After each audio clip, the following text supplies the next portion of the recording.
সুধী দর্শক, আসসালামু আলাইকুম। সময়ের সাথে ও সমসাময়িক বিষয়ক অনুষ্ঠানে আপনাদের সবাইকে স্বাগত জানাচ্ছি। আমি ফাতিহা শাফি। সর্বদলীয় জাতীয় শিক্ষা সংলাপে অনতিবিলম্বে শিক্ষা কমিশন গঠনের তাগিদ দিয়েছে বাংলাদেশ ছাত্র কল্যাণ ট্রাস্ট। এ বিষয়ে দেখবেন একটি বিশেষ রিপোর্ট।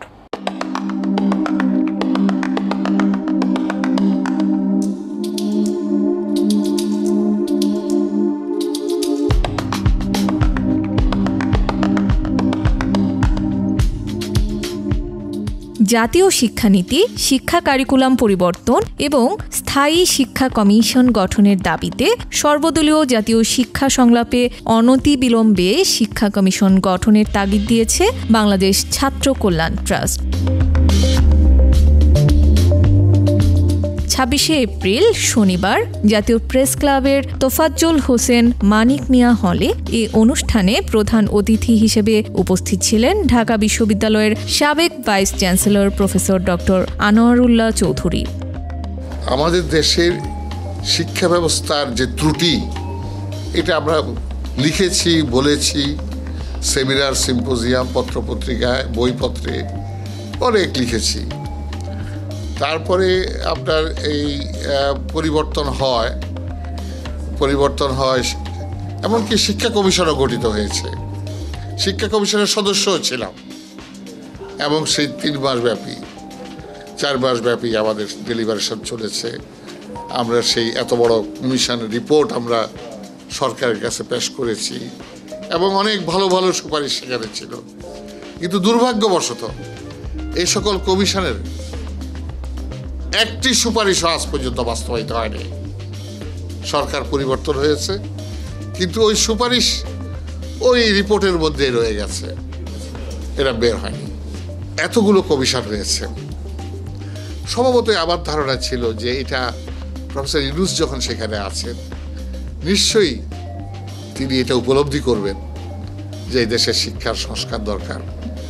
এতগুলো সংস্কার কমিশন করলেন, 12টা, 13টা, 14টা, কিন্তু আমি বিস্মিত হয়েছি যে শিক্ষা কমিশন করেন। আমরা একটা নূতন বাংলাদেশের স্বপ্ন দেখেছি এবং এ দায়িত্ব নিয়েছেন আমাদেরই বন্ধু, ব্যক্তিগতভাবে আমার বড় ভাই, অগ্রজ প্রতিম ডক্টর মোহাম্মদ ইউনূস, যে তিনি যখন জাতির নেতৃত্ব নিয়েছেন, তাহলে আমরা আমাদের দেশ আবার আমাদের এই দেশের জনগণ যে যারা নিপীড়িত, বঞ্চিত, তাদের মুক্তি হবে। সর্বদলীয় জাতীয় শিক্ষা সংলাপে প্রধান আলোচক ছিলেন জাতীয় বিশ্ববিদ্যালয়ের উপাচার্য অধ্যাপক ডক্টর এএসএম আমানুল্লাহ। এতে সভাপতিত্ব করেন বাংলাদেশ ছাত্র কল্যাণ ট্রাস্টের vice chairman professor doctor Abdul Latif Masum. ক্লাসে উপস্থিতি নাই ছেলেমেয়েরা, ক্লাস না করেই তারা পাস চায়, অটো পাস চায়। আমরা কোনো অটো পাস অ্যালাউ করি নাই। জাতীয় বিশ্ববিদ্যালয় যদি একটা অটো পাস দেয়, তাহলে বাংলাদেশের পুরো শিক্ষা ব্যবস্থা ধ্বংস হয়ে যাবে। এই জন্য আমরা সেই অটো পাসটা আমরা করি নাই। যত্রতত্র অনার্স মাস্টার্স কোর্স খুলে একদম যাইছে তাই অবস্থা আপনার করা হয়েছে সারা দেশে। আপনার প্রত্যন্ত অঞ্চলে আপনার ফিজিক্সের মাস্টার স্কুলে বসে আছে, ল্যাব নাই। অনার্স স্কুলে বসে আছে, অনার্সে অধিভুক্তি নাই। আমাদের অনার্সের শিক্ষকদের আজকে 15-16 বছর ধরে অধিভুক্তি নাই। তাদের অধিভুক্তি দেওয়ার জন্য আমি সরকারের কাছে আবেদন জানাচ্ছি আজকের এই অনুষ্ঠানের মাধ্যমে। জিডিপি লেস দেন 2% আপনি এডুকেশনে খরচ করেন। এইবার শোনা যাচ্ছে যে আরও কমে যাচ্ছে। আপনার less than 2% of the GDP এডুকেশনে খরচ করে আপনি একটা দেশকে কীভাবে আপনি এই যে শিক্ষায় আপনি বিস্তার করবেন, আমাদের মাথায় এটা ধরে না। তো এই জায়গাটা থেকে আমাদেরকে বের হয়ে আসতে হবে। হাসির কথা, আমরা আগে শুনেছি যে প্রতিষ্ঠানে ক্রীড়া প্রতিযোগিতা হয়, সাহিত্য সাংস্কৃতিক প্রতিযোগিতা হয়। ঢাকা কলেজ বনাম সিটি কলেজ, সাহিত্য সাংস্কৃতিক প্রতিযোগিতা হবে, ফুটবল প্রতিযোগিতা হবে, কিন্তু যুদ্ধের প্রতিযোগিতা হয়। লজ্জার কথা, এই দেশে কি ঢাকা কলেজে কোনো অধ্যক্ষ নেই? সিটি কলেজে কি কোনো অভিভাবক নেই? তারা সারা দেশটাকে অরাজকতায় পরিপূর্ণ করে তুলছে। অথচ এই শিক্ষা ব্যবস্থা আমাদের প্রাণ, এই শিক্ষা ব্যবস্থাই হচ্ছে আমাদের জীবন, এই শিক্ষা ব্যবস্থাই হচ্ছে আমাদের মরণ। এখন কাজটি হলো একটি শিক্ষা কমিশন করা। জাতীয় শিক্ষা কমিশনের মাধ্যমে একটি গোটা জাতির জন্য, ভবিষ্যৎ জাতির জন্য একটি নীতি নির্ধারণ করা, যাতে এই শিক্ষা ব্যবস্থার মাধ্যমে একটা নীতি নির্ধারণের মাধ্যমে এই জাতির জন্য একটি দিকি নির্দেশনা সৃষ্টি হয়। সময় এখনো শেষ হয়ে যায়নি। আমরা অনুরোধ করব যে অন্তর্বর্তীকালীন সরকার, প্রফেসর ইউনূস সরকার একটি স্থায়ী জাতীয় শিক্ষা কমিশন ঘোষণা করবে এবং এই জাতির জন্য একটি ভবিষ্যৎ পরিকল্পনা পেশ করবে। বাংলাদেশ ছাত্র কল্যাণ ট্রাস্টের ব্যবস্থাপনা পরিচালক প্রিন্সিপাল নূরে আলম তালুকদারের সঞ্চালনায় অনুষ্ঠানে অন্যান্যদের মধ্যে বক্তব্য দেন শিক্ষক কর্মচারী ঐক্যজোটের চেয়ারম্যান অধ্যক্ষ মোহাম্মদ সেলিম ভুইয়া, ট্রাস্টের পরিচালক এবং সাবেক উপসচিব সৈয়দ হাবিবুর রহমান, প্রফেসর ডক্টর আনিসুর রহমান ফরাজি সহ দেশ বরেণ্য শিক্ষাবিদ, সাংবাদিক সহ বিভিন্ন রাজনৈতিক দলের নেতৃবৃন্দ। আমরা শিক্ষকরা, মেধাবী ছাত্ররা কিন্তু এই পেশায় আসে না। কারণ মেধাবীরা আসে না কেন? এই পেশায় চাকরির কোনো সিকিউরিটি নেই, সামাজিক কোনো মর্যাদা নেই। অনেক শিক্ষা প্রতিষ্ঠান আছে যেখানে শিক্ষকরা বেতন পান না। এখনও আপনি নর্থ বেঙ্গলে যান, ওই সমস্ত এলাকায় শিক্ষকরা বেতন পায় না। আর সরকার থেকে যে বেতনটা দেওয়া হয় সেটাও আপনার অর্ধেক নিয়ে যায় কমিটির লোকেরা। এই হলো দেশের অবস্থাটা। সেখানে শিক্ষক যদি আপনার আর্থিক সচ্ছলতা না থাকে, সে কেন এই পেশায় আসবে? সেই জন্য প্রয়োজন হলো ন্যাশনালাইজেশন, এবং একই রকম শিক্ষা ব্যবস্থা থাকবে সবাই।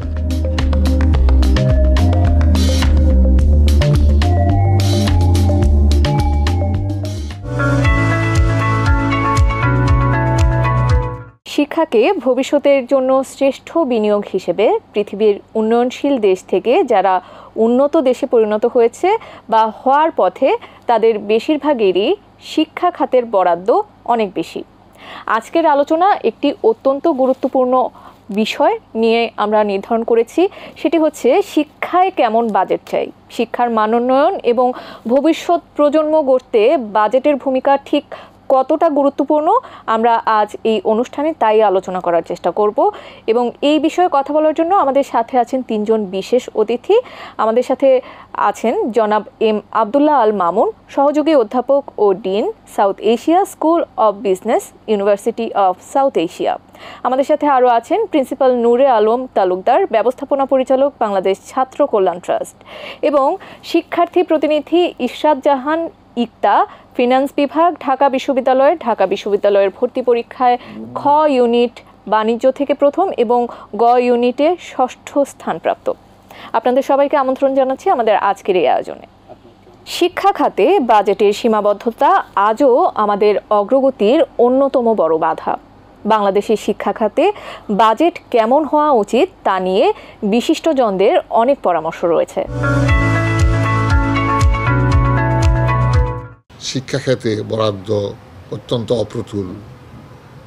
জিডিপির সম্ভবত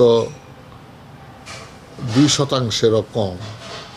কিন্তু আপনি দেখবেন আমাদের মতো দেশগুলোতে, অনেক দেশেই আপনার এখানে বাজেটে বরাদ্দ জিডিপির 6 ভাগ কিংবা তারও বেশি, উন্নত দেশগুলোতে আরও বেশি। এখন প্রশ্ন হলো, বরাদ্দ বাড়ালেই যে আমরা শিক্ষিত জনগোষ্ঠী তৈরি করতে পারবো তা নয়। শিক্ষা খাতে যে বাড়ালে সেই অর্থটা সঠিকভাবে ব্যয় করতে হবে। আপনি জ্ঞান সৃষ্টি করতে হলে তো আপনার মৌলিক গবেষণা করতে হবে এবং সেই খাতেই বরাদ্দ দিতে হবে। যে বরাদ্দ দেওয়া হয় এটা বেশিরভাগই বেতন, আপনার তারপরে ভাতা, এতে ব্যয় হয়ে যায়, আপনার গবেষণা খাতে কোনো ব্যয় হয় না। একজন প্রফেসরের কথা চিন্তা করি, বা একজন প্রফেসরের বেঁচে থাকার জন্যে যে ধরনের সাপোর্টগুলো দরকার, আমি যদি তুলনা করি বহির্বিশ্ব লাইক উন্নত বিশ্বের ইউনিভার্সিটিগুলোর সাথে, তাহলে দেখছি আমাদের শিক্ষকরা সেই বহির্বিশ্বের মতো না হোক, বাংলাদেশের কন্টেক্সটে ন্যূনতম সাপোর্ট পায় কিনা। আমাদের যে বাজেট, সেই বাজেটগুলো আমরা যে দেখতে পাচ্ছি ট্রান্সপারেন্সি এবং অ্যাকাউন্টেবিলিটি মেনটেন করে সেই বাজেটগুলো আসলে খরচ করতে পারছি কিনা। কারণ আমরা ওয়ার্ল্ড র্যাঙ্কিংয়ে যাচ্ছি, সেই ওয়ার্ল্ড র্যাঙ্কিংয়ে যেতে হলে আমাদের টিচারদের গবেষণা দরকার, তাদের পাবলিকেশন দরকার, তাদের কনফারেন্সে পার্টিসিপেশন দরকার। আর তার চেয়ে বড় ব্যাপার হইতেছে যে এই জিনিসগুলোকে সমন্বয় করে এমন একটা শিক্ষা পলিসি দরকার যেটা আমাদেরকে এখন যে বর্তমান অবস্থা, সেই বর্তমান অবস্থার সংকট এইগুলোকে আইডেন্টিফাই করে সেই সংকট সমাধান করে দেখা গেছে যে জাতির কল্যাণে কাজ করবে। ইন্টারিম গভর্নমেন্ট সর্বোচ্চ পর্যায়ে ট্রাই করছে এগুলোকে ইনকর্পোরেট করে সমন্বিত জায়গায় নিয়ে একটা শিক্ষা কমিশনের ভিতরে করা, কিন্তু শিক্ষা কমিশন তৈরি করে সেটাকে এগিয়ে নিয়ে যাওয়ার জন্যে আমাদের সংকটগুলো কোথায়, যে এখন বর্তমানে গ্যাপটা আছে সেই সংকট, আর সাথে সাথে এই গবেষণার দিয়ে আমি কি অ্যাচিভ করতে চাই। আমরা সামগ্রিকভাবে শিক্ষার ক্ষেত্রে কিন্তু কোনোভাবেই শিক্ষা অঙ্গনটাকে আমরা কিন্তু মূলত ভালোভাবে অ্যালাইন করে আনতে পারিনি। এখন আপনি যখন বাজেটের কথা বলেন, আমি একজন শিক্ষক হিসাবে, শিক্ষার সাথে সম্পৃক্ত একটা ব্যক্তি হিসাবে আমি এবছর অন্তত আশা করি অন্তর্বর্তীকালীন সরকারের কাছে এমন একটা বাজেট, যেটা আমি আশা করেছিলাম যে স্বাধীনতা যুদ্ধের পরে এমন একটা সুযোগ আমাদের জন্য এসছে, যেটা ছাত্রদের কথা চিন্তা করে, শিক্ষার কথা চিন্তা করে তারা আগামী দিনে বাংলাদেশকে উন্নত জাতি হিসাবে গঠনের জন্য শিক্ষার জায়গাটাতে সর্বোচ্চ গুরুত্ব দিয়ে সর্বাধিক বাজেট দিবে। শিক্ষা বাজেটের মূল জায়গাটা হচ্ছে অবকাঠামো তৈরি করা। এই অবকাঠামোটাও যদি বাংলাদেশ ঠিকমতো করতে পারত স্বাধীনতা যুদ্ধের পরে, তাহলে আমরা যদি দেখতাম যে অবকাঠামোটা আসলে তৈরি হয়েছে, এখন আমরা দ্বিতীয় ফেজে যাব বা তৃতীয় ফেজে যাব, সেটাও কিন্তু আমরা দেখলাম একটা ভঙ্গুর পদ্ধতিতে একটা অবকাঠামো, প্রাইমারি স্কুল বলেন, হাই স্কুল বলেন, তাদেরকে কিছু ধরনের বরাদ্দ দিয়ে কিছু বিল্ডিং এবং কিছু স্ট্রাকচার তৈরি করতে দেওয়া হয়, যেগুলো মূলত কোনো পার্মানেন্ট স্ট্রাকচারও ওইভাবে না, ওই অর্থে না, এবং সেটা হলেও সেটার আবার কাজ দেওয়া নেওয়া যেই প্রক্রিয়ার মধ্যে হয়, সেখানে দেখা যায় যে ওইটা আসলে কোনো একদম টেকসই কোনো কিছু হচ্ছে না। স্কুল বা কলেজ অথবা মাধ্যমিক অথবা যাই বলি না কেন, তার উচ্চশিক্ষার অঙ্গনে আমরা যদি মূলত গুণগত শিক্ষা নিশ্চিত করতে চাই, তাহলে সমগ্র ক্ষেত্রেই কিন্তু আমাদেরকে বাজেট বাড়াতে হবে। এই বাজেট বাড়ানোর সাথে শুধু টাকাটা বরাদ্দ করলেও হবে না, এবং এটার সাথে যে প্রাসঙ্গিক যে জিনিসগুলো সেগুলোও কিন্তু অ্যালাইন করতে হবে। আমরা এবার মূল আলোচনায় ফিরে যাচ্ছি। প্রথমেই এম আব্দুল্লাহ আল মামুন, আপনার কাছে আমি জানতে চাইব, আমরা জানি যে মানুষের যে মৌলিক চাহিদাগুলো রয়েছে, খাদ্য, বস্ত্র, বাসস্থান, চিকিৎসা এবং শিক্ষা সেই মৌলিক চাহিদাগুলোর মধ্যে সবচেয়ে গুরুত্বপূর্ণ একটি ভূমিকা পালন করে। শুরুতেই জানতে চাইব যে বর্তমানে জাতীয় বাজেটে শিক্ষার খাতে যে পরিমাণ অর্থ বরাদ্দ রয়েছে সেটি কি পর্যাপ্ত কিনা আপনি কি মনে করছেন, এবং সেক্ষেত্রে যদি কোনো অসমাপ্ত কিছু থাকে, কোনো ল্যাকিংস থাকে, সেটি আসলে আমরা কিভাবে সেটি আমরা কভার করতে পারি সে বিষয়েও জানতে চাইব। গত অর্থ বছরে বাজেট ছিল আমাদের টোটাল ন্যাশনাল বাজেটের 11.88%। এইটা যদি আমরা কম্পেয়ার করি, ইফ ইউ কম্পেয়ার উইথ আমাদের এই যে লিস্ট ডেভেলপমেন্ট কান্ট্রিজ যেগুলো আছে, সেই সকল দেশের তুলনায় আমাদের এই বাজেটটা পরিমাণে অনেক কম। তা আমার মনে হয় যে এখন আমাদের এই নতুন সময়ে, পরিবর্তিত সময়ে সব কিছু নতুনভাবে ভেবে দেখার সময় আসছে, এবং আমি আশা করি আগামী অর্থ বাজেটে আমাদের শিক্ষা খাতকে সর্বোচ্চ প্রায়োরিটি দিয়ে একটি গবেষণা বান্ধব বাজেট পেশ করবে। জনাব নুরে আলম তালুকদার স্যার, আপনার কাছে চলে আসছি। আপনি একজন শিক্ষক এবং শিক্ষাবিদ হিসেবে আছেন এবং আপনি যথেষ্ট সুনামের সাথে কাজ করে যাচ্ছেন। আপনার কাছে জানতে চাইব যে শিক্ষার বাজেটের ক্ষেত্রে কোন বিষয়টি সবচেয়ে বেশি গুরুত্বপূর্ণ বলে আপনি মনে করেন? বেতন, প্রশিক্ষণ, নাকি উন্নয়নগত কোনো অবকাঠামো? সবার আগে আমার শিক্ষার উন্নয়ন দরকার, এবং শিক্ষার ডেভেলপমেন্ট করতে হলে সেক্ষেত্রে আপনাকে বরাদ্দ বাড়াতে হবে। আর এই বরাদ্দটা এখন আমাদের সবচেয়ে বেশি যেটা প্রয়োজন সেটা হচ্ছে আমাদের প্রশিক্ষণ। আমাদের প্রাইমারি থেকে প্রাইমারি, মাধ্যমিক, উচ্চ মাধ্যমিক এবং উচ্চশিক্ষা, আমাদের এখানে যদি প্রপার প্রশিক্ষণ দেওয়া না হয় তাহলে আমরা ভালো শিক্ষক পাবো না, আর ভালো শিক্ষা যদি না পাওয়া যায় তাহলে আমরা ভালো শিক্ষা ব্যবস্থা কায়েম করতে পারবো না। ধন্যবাদ স্যার। এখন একজন শিক্ষার্থীর দৃষ্টিভঙ্গি কী এ বিষয়ে সেটিও জানা প্রয়োজন। ইশরাত জাহান, তুমি একজন শিক্ষার্থী হিসেবে আছো এবং তুমি ঢাকা বিশ্ববিদ্যালয়ে আছো। একজন শিক্ষার্থী হিসেবে আসলে তুমি কি চাও সেটি সম্পর্কে জানতে চাচ্ছি, এবং বাজেটের ঠিক কোন দিকগুলোর উন্নতি হলে তোমাদের জন্য সুবিধা হয়? একজন শিক্ষার্থী হিসেবে আমি এরকম একটা শিক্ষা ব্যবস্থা চাই যেটা আমার চিন্তা শক্তিকে আরও বিকশিত করবে এবং আমাকে আত্মনির্ভরশীল হিসেবে গড়ে তুলতে সাহায্য করবে। কারণ দেখা যাচ্ছে বছরের পর বছর আমাদের যেই শিক্ষা ব্যবস্থাটা গড়ে উঠেছে, একটা মুখস্থ নির্ভর এবং একটা সার্টিফিকেট নির্ভর শিক্ষা ব্যবস্থা, সেই শিক্ষা ব্যবস্থা থেকে বেরিয়ে এসে আমরা কীভাবে বাস্তবমুখী শিক্ষা ব্যবস্থার দিকে অগ্রসর হতে পারি সেটাই হচ্ছে আমার একান্ত কামনা। এবং এই বিষয়ে আমার আগে স্যার, শ্রদ্ধেয় দুজন স্যার যা বলেছেন, আমি সেই বিষয়ে একদমই একমত যে আমাদের গবেষণা এবং উদ্ভাবন এই বিষয়ে অনেক বেশি বাজেটটা বরাদ্দ করাটা উচিত। দেখা যায় যে প্রতি বছরে আমাদের দেশে অনেক গবেষকরা আছেন যারা হয়তো যথেষ্ট ফান্ডিংয়ের অভাবে তারা আগাতে পারছে না বা সফল হতে পারছে না, এবং আমরাও কিন্তু স্কলারশিপের ক্ষেত্রে খুবই বৈষম্যের শিকার হই এবং স্কলারশিপের জন্য হচ্ছে আমাদের পাবলিকেশনের জন্য কোনো বাজেট বরাদ্দ নেই, যার জন্য আমরা কিন্তু সেই বিদেশেই স্কলারশিপের জন্য আমাদেরকে আবেদন করতে হয় বা চলে যেতে হয়, এবং আমাদের দেশের মেধাগুলোকে কিন্তু আমরা ধরে রাখতে পারছি না। আমি একজন স্টুডেন্ট হিসেবে কিন্তু আমিও সেটাই চাইবো। তো এই বিষয়ে অবশ্যই আমি চাই যে যাতে এই বাজেটটা বরাদ্দটা আরও বেশি হোক। আমরা আবারও আসবো তোমার কাছে। এম আব্দুল্লাহ আল মামুন, আমি আবারও আপনার কাছে ফিরে আসছি।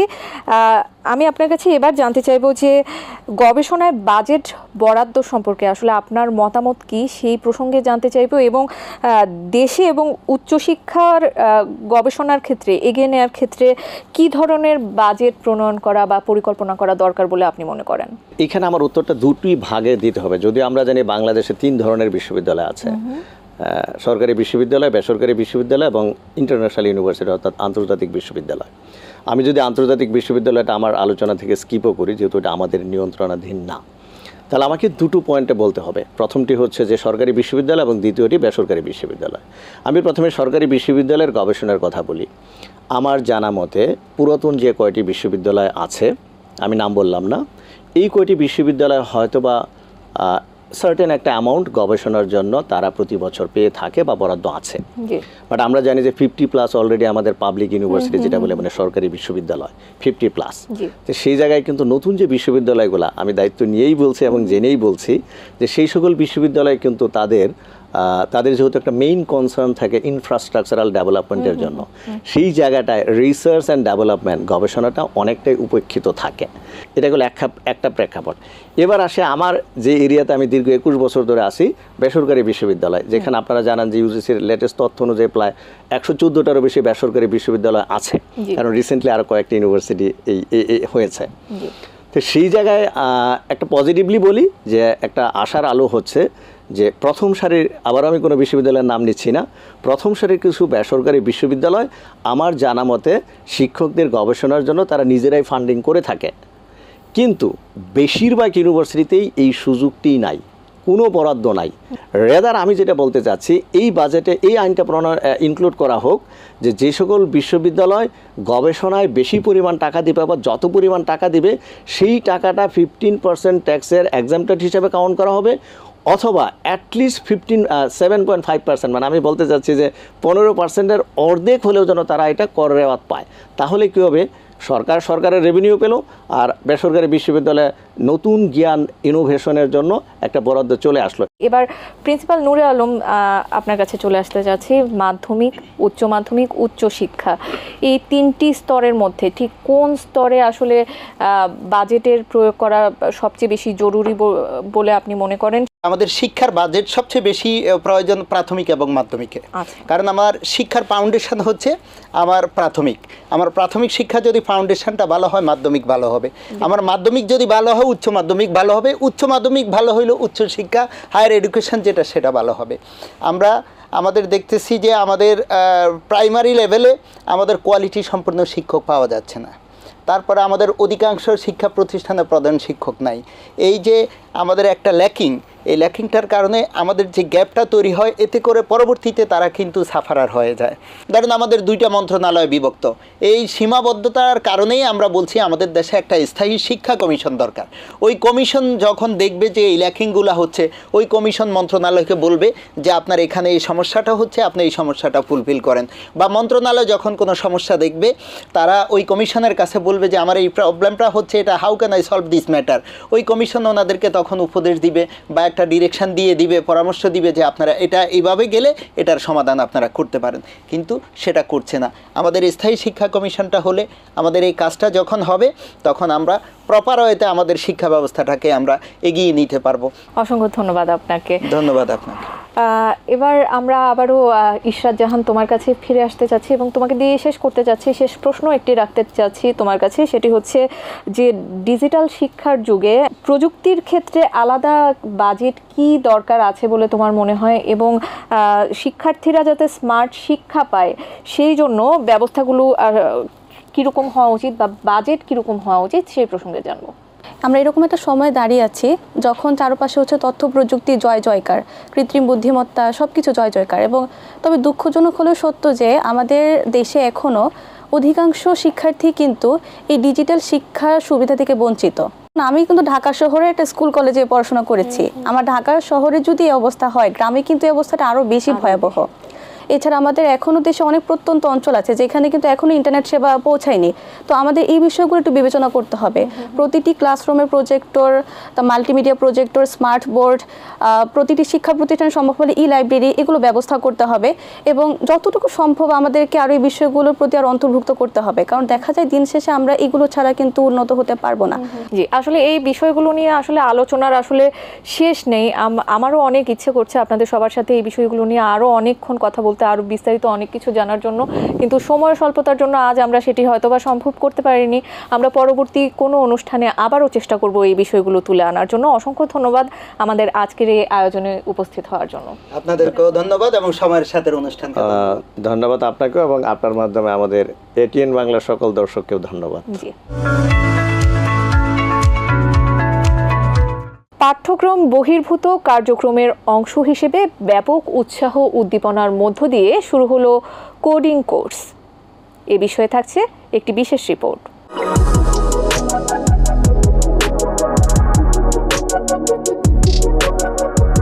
বিএএফ শাহীন কলেজ ঢাকার স্কুল এবং কলেজ শাখার শিক্ষার্থীদের জন্য কোডিং কোর্স চালু করেছে light house edtech limited.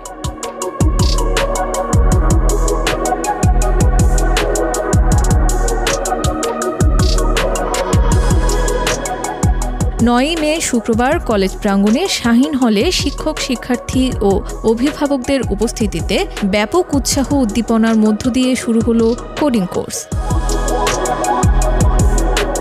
BAF Shaheen college ঢাকার অধ্যক্ষ মোহাম্মদ কায়সুল হাসান পিএসসি কোডিং কোর্সের উদ্বোধন করেন।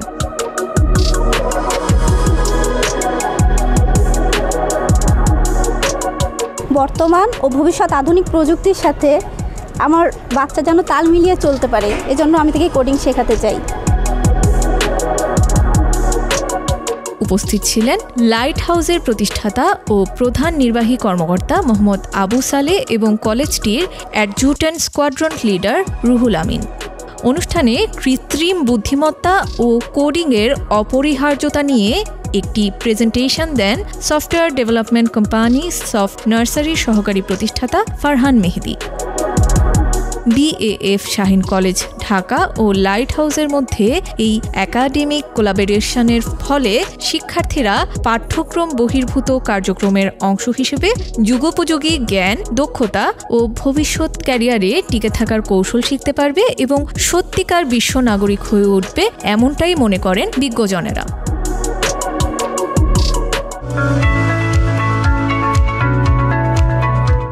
ডিআইআইটিতে বিবিএ অ্যালুমনাই কনভেনশন অনুষ্ঠিত হয়েছে। এতে প্রধান অতিথি ছিলেন জাতীয় বিশ্ববিদ্যালয়ের উপাচার্য অধ্যাপক ডক্টর এএসএম আমানুল্লাহ।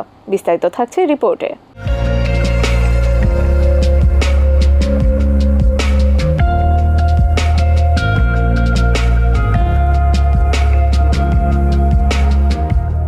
ড্যাফোডিল পরিবারের প্রথম শিক্ষা প্রতিষ্ঠান ডিআইআইটি।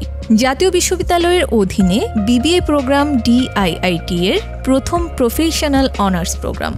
ইতোমধ্যে এই বিভাগ থেকে 19টি ব্যাচে প্রায় 2000 জন ছাত্রছাত্রী সাফল্যের সাথে বিবিএ ডিগ্রি সম্পন্ন করেছে। এ সকল শিক্ষার্থীদের মধ্যে অনেকেই বিভিন্ন ব্যাংক, বীমা, লিজিং প্রতিষ্ঠান, রিয়েল এস্টেট, মাল্টিন্যাশনাল কোম্পানি, সরকারি ও বেসরকারি প্রতিষ্ঠানে সুনামের সাথে কাজ করছে।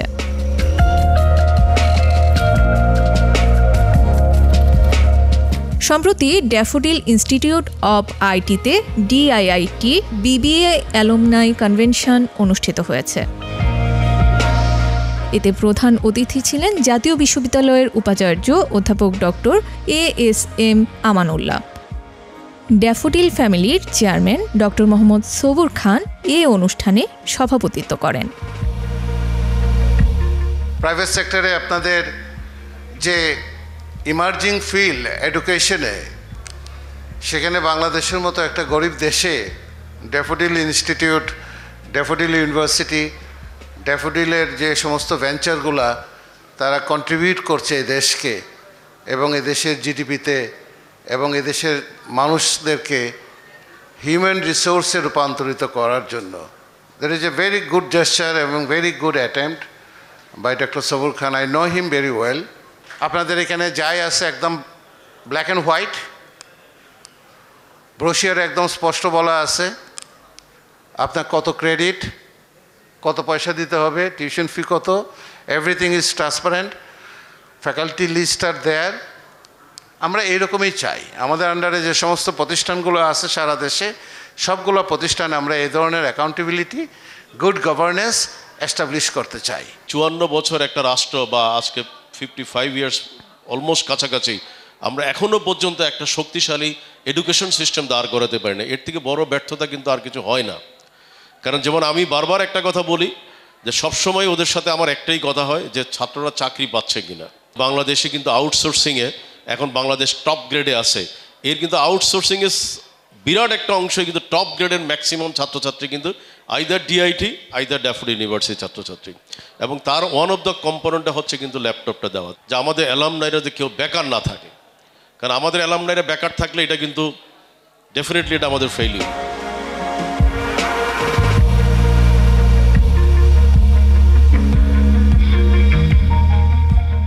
ডিআইআইটি এর অধ্যক্ষ ডক্টর মোহাম্মদ সাখাওয়াত হোসেন স্বাগত বক্তব্য দেন। গেস্ট অব অনার ছিলেন জাতীয় বিশ্ববিদ্যালয়ের পোস্ট গ্র্যাজুয়েট স্টাডিজের ভারপ্রাপ্ত ডিন অধ্যাপক ডক্টর ফকির রফিকুল আলম। বিশেষ অতিথি ছিলেন ডিআইআইটির গভর্নিং বডির চেয়ারম্যান অধ্যাপক আলামিন ও জাতীয় বিশ্ববিদ্যালয়ের আন্ডার গ্র্যাজুয়েট স্টাডিজের ভারপ্রাপ্ত ডিন ডক্টর মোহাম্মদ অশোক কবির চৌধুরী। ডিআইআইটি এমন একটা প্রতিষ্ঠান যেখান থেকে আপনি শুনবেন যে গুগলে চাকরি করে ডিআইআইটি স্টুডেন্টরা, মাইক্রোসফটে চাকরি করে ডি স্টুডেন্টরা, তারপর হচ্ছে বাংলাদেশের সবচেয়ে ভালো ভালো প্রতিষ্ঠানে এখানে এমন ছেলে উপস্থিত আছে স্যার যাদের মাসিক ইনকাম 5 থেকে 6 লাখ টাকা আছে স্যার। এটা এই কারণে সম্ভব হয়েছে স্যার, আমরা ডিআইআইটি এটা বিশ্বাস করে যে quality excellence, academic excellence is the main motto of DIIT. DIIT never compromise regarding the quality. এই জন্য আজকে আমি অবাক হই, যেই ব্যাচের ছেলে মেয়েদেরকে জিজ্ঞাসা করি they are in the very good position, they are very good position. তো আমি প্রিন্সিপাল হিসাবে, আমি গার্ডিয়ান হিসাবে আমার কাছে এর চেয়ে আনন্দের বিষয় না। আমি আজকে বলেছি যে আজকে হচ্ছে আমার ঈদের দিন। আজকে আমি ফার্স্ট ব্যাচ থেকে এই পর্যন্ত যত ব্যাচ আছে সব ব্যাচ আমার হাত দিয়ে এসেছে।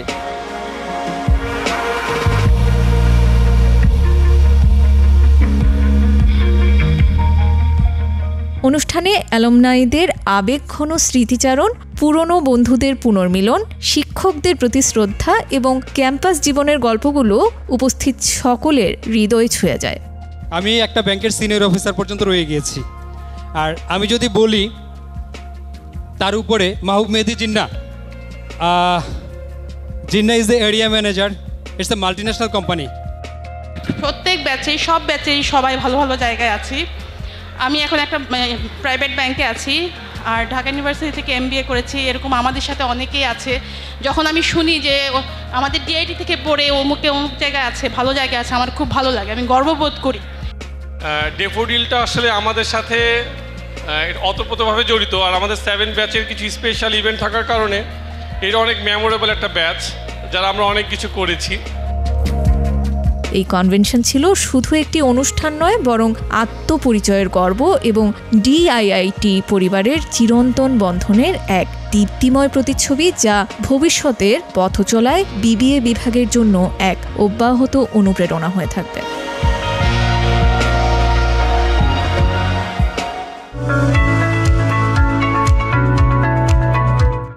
শিক্ষা ও সমসাময়িক বিষয়ক অনুষ্ঠান।